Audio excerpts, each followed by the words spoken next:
አቤኔዘር እስከ ዛሬ ድረስ እግዚአብሔር ረድቶናል። እንደተለመደው ድንቅ አድርጎልናል። ባህሩንም ከፍሎ አሻግሮናል። አቤኔዘር አቤኔዘር አቤኔዘር እስከ ዛሬ ድረስ እግዚአብሔር አቤኔዘር አቤኔዘር በመላው አዲስ አበባና በመላው ኢትዮጵያ የምትገኙ ሰላም እና ጸጋ ባላችሁበት ይድረሳችሁ። ነብይ መስፍን በሹ ነኝ። ዛሬ ከጀርመን አደባባይ ከቤተፋጌ ዓለም አቀፍ ቤተክርስቲያን ከአዲሱ አምልኮ ህንፃ ግንባታ ስፍራ ላይ ዛሬም ጌታን ለማመስገንና ዛሬ እየተሰራ ያለውን የህንፃውን የደረሰበትን ቦታ ለመንገርና ለማሳየት ወደ ቲቪ መስኮት መጥቻለሁ። ላለፉት ጣራውን ሳንሰራ ወደፊታችሁ ቲቪ መስኮት መጥቼ እንደተናገርኩ ብዙዎቻችሁ በዚህ በእግዚአብሔር ስራ ላይ ከጉድለታችሁ ይህንን አገልግሎት ስትደግፉ እንደዚሁም ስታስቀጥሉ ላላችሁ እግዚአብሔርን እንድታመሰግኑና ጌታን እንድታከብሩ ዛሬ ደግሞ ያለበትን የአምልኮ አዳራሹን ይዘት ልናገርና ላወራ ወደ ቲቪ መስኮት መጥቻለሁ።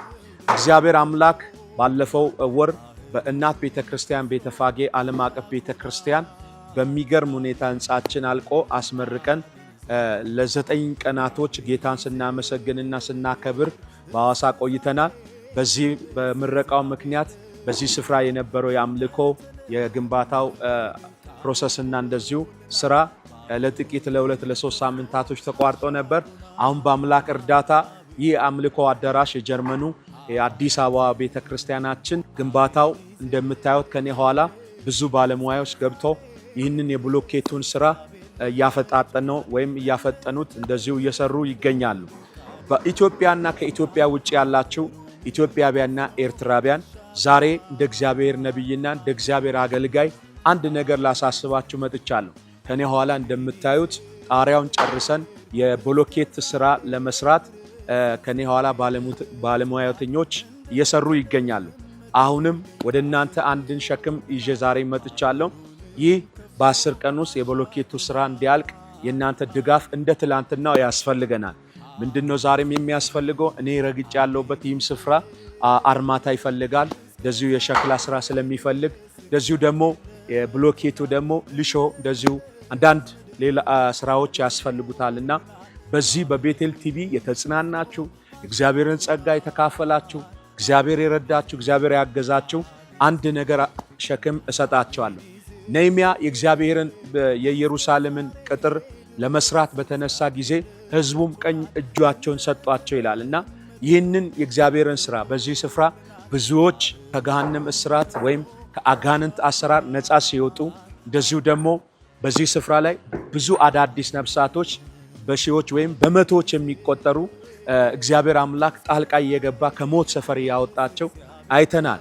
እንደዚሁ ደግሞ ክብሩን ጌታ ሲገልጥ አይተናልና በዚህ በ20 ቀን ውስጥ በ30 ቀን ውስጥ በዚህ አዳራሽ ውስጥ አምልኳችንን መጀመር ስላለብን ያቅማችሁን አሁንም ሲሚንቶ በመግዛት ከ4 እስከ 500 ኩንታል ሲሚንቶ ያስፈልገናል። በዚህ ሲሚንቶ ላይ 1400 ብር አንድ ሲሚንቶ መግዛት 5 ኩንታል 2 ኩንታል 10 ኩንታል አቅማችሁ የፈቀደውን ሲሚንቶ በዚህ በእግዚአብሔር ቤት ስራ ላይ እንድትሰሩ በእግዚአብሔር ፍቅር አሳስባችኋለሁ። እግዚአብሔር ቤቱን የሰራውን አይጥልም። እግዚአብሔር ቤቱን የሰራውን ቤቱን ይሰራለታል።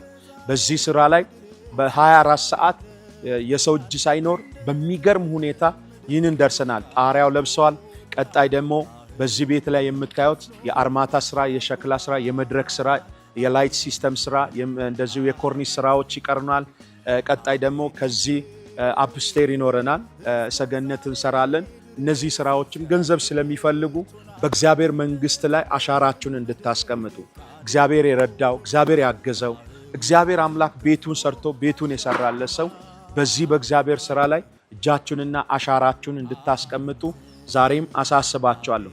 የሚችል ብሎኬት የሚችል ደግሞ ሲሚንቶ በመግዛት ይህንን አገልግሎት ቶሎ እንድንጀምር በጌታ ፍቅር አሳስባችኋለሁ። ለእግዚአብሔር ነብይ እንዲህ ብዬ ጸልያለሁ። ትንቢተ ኢሳይያስ ምዕራፍ 45 ላይ ቁጥር ላይ እንደዚህ ይላል፣ እግዚአብሔር ለአሕዛቡ ንጉሥ ለቂሮስ እንዲህ አለ፣ ቀኝ እጁን ለያዝኩት ለቂሮስ አለ ከፊቱ እሄዳለሁ፣ ተራራውን ትክክል አደርጋለሁ፣ የናሱን ደጅ እሰብራለሁ፣ የብረቱ መወርወሪያ እቆርጣለሁ፣ በስውርም ያለችውን ሀብት እሰጠዋለሁ ይላል። ለምንድን ነው እግዚአብሔር ለዚህ ንጉሥ ያለው ካላችሁ ቤቱን ስለሰራ፣ የእግዚአብሔርን መቅደስ ስለሰራ። አንቺ፣ እኔ የእግዚአብሔርን ቤት ከሰራን እግዚአብሔር የኛን ሥራ ይሰራል። እግዚአብሔር የኛን ውጊያ ይዋጋል። እግዚአብሔር የኛን ነገር ያስተካክላል። በዚህ በእግዚአብሔር ቤት ላይ በዚህ በአስቸኳይ የሚያስፈልገን ሲሚንቶ አለ፣ አሸባ አለ እና በዚህ ስራ ላይ መሳተፍ የምትችሉ ሁላችሁ እንደ ትላንትናው ይህንን የእግዚአብሔርን ስራ ማስቀጠል ስላለብን አሁኑ በስክሪኑ ስር ባሉ አካውንቶች ላይ የምትችሉትን 1 ሲሚንቶ 2 ሲሚንቶ የሚሆን የምትችሉትን በእግዚአብሔር ስራ ላይ አሻራችሁንና ምልክት ወይም መታሰቢያችሁን አስቀምጡ። ከኔ ጋር እንጸልይ። የተዘጋ እንዲከፈት፣ የተያዘ እንዲለቀቅ፣ የተወሰደ ምርኮ እንዲመለስ፣ በቤታቸው ላይ ሳቅና ደስታ እንዲሆን፣ በበሽታና በጭንገፋ ለሚቸገሩት አሁን ይህንን ጸሎት አባት እግዚአብሔር ሆይ ጸልያለሁ። በጌታ በኢየሱስም የጭንገፋ አዋጅ የተሻረ ይሁን። ሰማይ በቤታቸው ትይዩ ላይ ይከፈት። አንተ ሰልፋቸውን እንድትሰለፍ እጸልያለሁ። ጦርነታቸውን አንተ እንድትዋጋ እጸልያለሁ። የተማሰ ጉድጓድ ከመንገዳቸው ላይ በኢየሱስም ይደፈን። ጭንገፋና መካንነት ከቤታቸው ላይ ይሰበር። ጌታዬ የሚሰሩት ሥራ ሁሉ የተከናወነ ይሁን። እግዚአብሔር ሕዝቅያስ ቤትን እንደሰራ አንተም ደግሞ የሕዝቅያስን ሥራ እንደሰራ እግዚአብሔር ሆይ አምላኬና አባቴ ሆይ ይህንን ቤት ለመስራት እጃቸውን ለሚያበረቱ ሴትና ወንድ ልጆች በየትኛውም ቤተ እምነት ውስጥ ላሉ አቤቱ የሰማይ በር ይከፈትላቸው። የጤና ምርኮ፣ የፋይናንስ ምርኮ ይመለስላቸው። እግዚአብሔር ፊትን እንድታበራላቸው እኔ ባሪያ እጸልያለሁ። ጸሎቴን ስለሰማ አመሰግናለሁ። አሜን።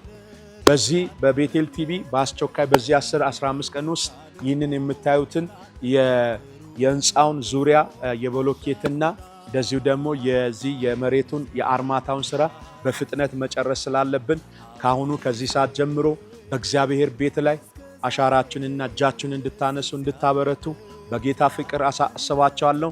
1 ሲሚንቶ 1400 ብር የቻላችሁ 1000 መዝራት ትችላላችሁ። አቅማችሁ የፈቀደውን በዚህ ስራ ላይ መስራት ትችላላችሁ። እግዚአብሔር በገንዘብ የባረካችሁ 10,000 20,000 50,000 አቅማችሁ የፈቀደውን ነገር በዚህ በእግዚአብሔር ቤት ላይ ዝሩ። ተባርካችኋል።